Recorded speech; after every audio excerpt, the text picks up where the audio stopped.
ইমাম মেহেদী আলাইহিস সালামের বংশধর হলো আল্লাহ রসুলের বংশধর। সুবহানাল্লাহ বলেন।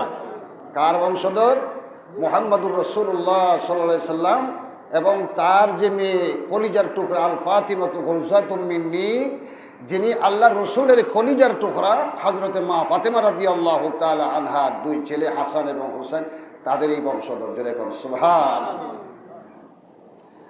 তাদের বংশধর। ইমাম মেহেদী আলাইহিস সালামকে কেমনে চিনবে? তার পরিচয় হলো, তার বাবার নাম হলো আব্দুল্লাহ।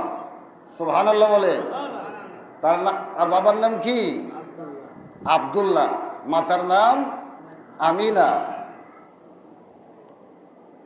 হুজুর আকরাম সাল্লাল্লাহু আলাইহি সাল্লামের যা কাঠামো আছে, পরিচয় আছে, সেই পরিচয়টা তার মধ্যে থাকবে। যেরকম সুবহানাল্লাহ, পূর্ণাঙ্গ পরিচয়টা। এবং থাকবে হুজুর আকরাম সাল্লাল্লাহু আলাইহি সাল্লামের চেহারা থাকবে, কপালটা থাকবে একটু চৌড়া। সুবহানাল্লাহ বলে। কপালটা থাকবে একটু চৌড়া। মানুষ যখন তাকাবে, তার কাছে যখন তাকাবে, মানুষ তখনই বুঝতে পারবে যে ইনিই হলো ইমাম মেহেদী আলাইহিস সালাতু ওয়াস সালাম। এত আকর্ষণীয় চেহারা থাকবে, এত সুন্দর চেহারা থাকবে, যেহেতু নবীর বংশধর। সুবহানাল্লাহ, এমনই সুন্দর চেহারা থাকবে, উচ্চতা থাকবে ভালো। তখন যেই ব্যক্তি তাকাবে তাকে নেতা মানবে, কিন্তু তিনি খেলাফত নিতে রাজি হবেন না। সুবহানাল্লাহ বলেন।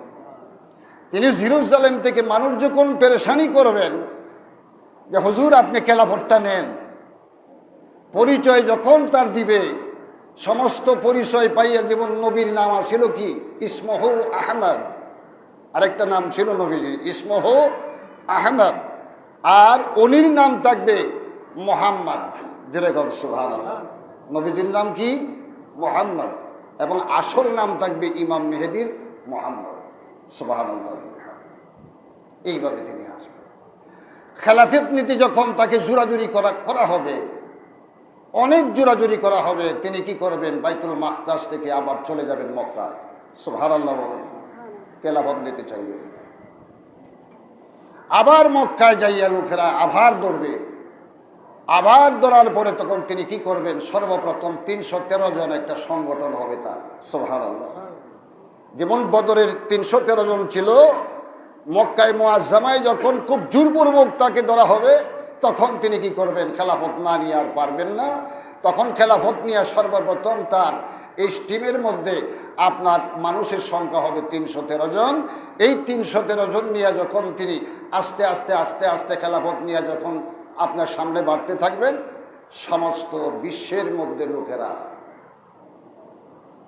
জানাইয়া দিবে ইমাম মেহেদী আলাইহিস সালাতু ওয়াস সালাম আসছেন, তিনি অমুক জায়গায় আসে, তাড়াতাড়ি করে তোমরা আসো।